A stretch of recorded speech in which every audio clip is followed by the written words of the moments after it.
Alright, before we get started, let me let you know right away. This is not a review. This is basically me trying to look out for newcomers who are interested in the series, and me just giving my impressions based on the time that I've had with the game. I've spent a lot of time with the game. I don't think I'm the most qualified person to tell you how the game plays, but I figured I'd make a video because Guider is coming to a new platform, so there's obviously going to be a lot of newcomers. They're going to be playing Guider 3. So let me go ahead and explain to you what the heck this series is about and whether you should get it on the Switch or not.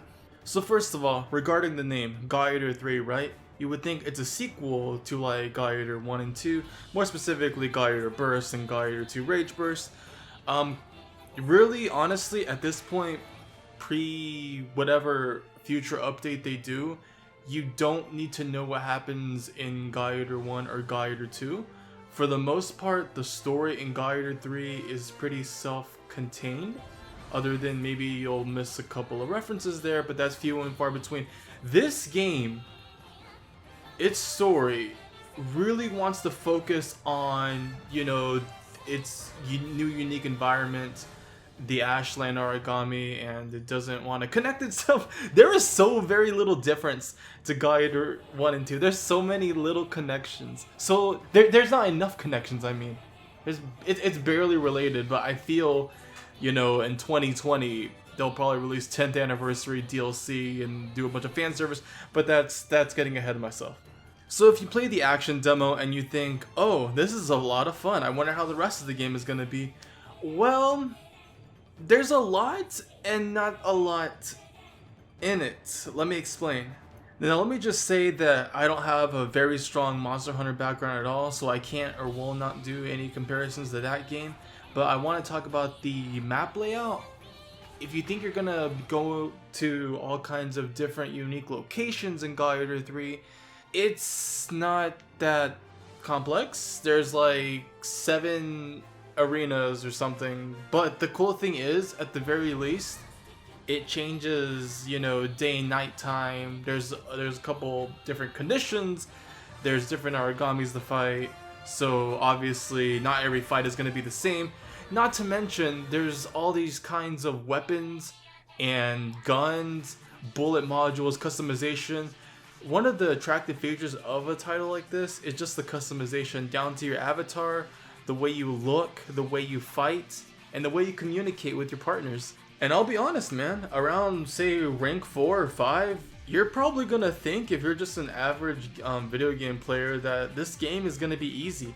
I don't know if they fixed it post release from the PS4 version, but I remember when playing Guider 3 for the first time after coming off of Guider 2, I was thinking to myself, this game is too easy, because there wasn't much challenge. They just threw like little guys at you, and then eventually they would throw a big guy or two, and even then he wasn't even that hard.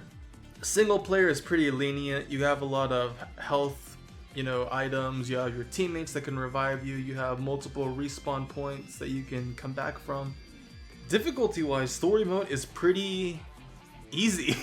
I mean, you still have a few outliers, but up until the end, there's not much challenge. So if you're thinking, oh, it's going to be a balls to the wall challenge, what a lot of people do is that they use weaker weapons to provide a challenge.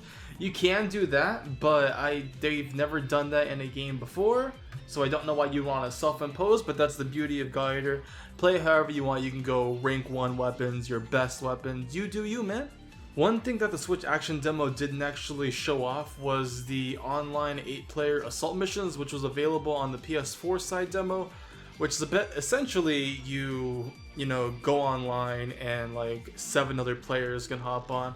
Either 7 other players or AI joins your slides, and you have like a 5-minute time limit to meet the requirement, take down this boss. You bring your best weapons and you slay the heck out of that thing. And that's another factor that I think Guider shines in, is community. I know nowadays people want to communicate through Discord and stuff for either voice chats or hooking up strategies and stuff. I'll link the personal Discord that I use in the description down below in case you want to go online one day or have some strategies. It's honestly really helpful, and if you're interested, I would highly recommend joining the server. But honestly, right now, I think the footage says it for itself. It's fast action combat. Most missions are multiplayer, and the game is getting frequent free updates. There's no like, this is a Japanese based game, even though that's not no exception. There's no like loot boxes, or there's no like paid DLC and stuff like that. You're getting a lot of content, even if there's not a lot of content right now. You find there's a lot of content being added steadily. And if you have any interest in this game, I would highly recommend to pick it up, because like I said, there's a 10th anniversary for the series coming up in 2020. I'm willing to bet that they're going to be doing something big for the franchise, probably doing some expansion to the equivalent of Guide or Burst on the PSP and Guide or 2 Rage Burst on the PlayStation 4, which is basically those are like story DLCs. They added more maps, more origami, more music. I still to this day right now still think that Guide 2 Rage Burst gets you the best bang for your buck. But right now, I would highly recommend Guide 3 if you're liking what you see. It's a lot of fun, especially if you have friends. Anyways, the point of this video is just to be real with you. Sway on whether you want to buy this game or don't. I'll let you be the judge. I won't say anything else. I'm just throwing my message out there based on what I've experienced with the game as a fan of the series. You decide what you do. It's your money. I'm out. Y'all have a good day. And I will be playing this game. Man, I have it on PS4, PC, and Switch. What do you mean I'm getting this game? What the heck do you mean? I will wait.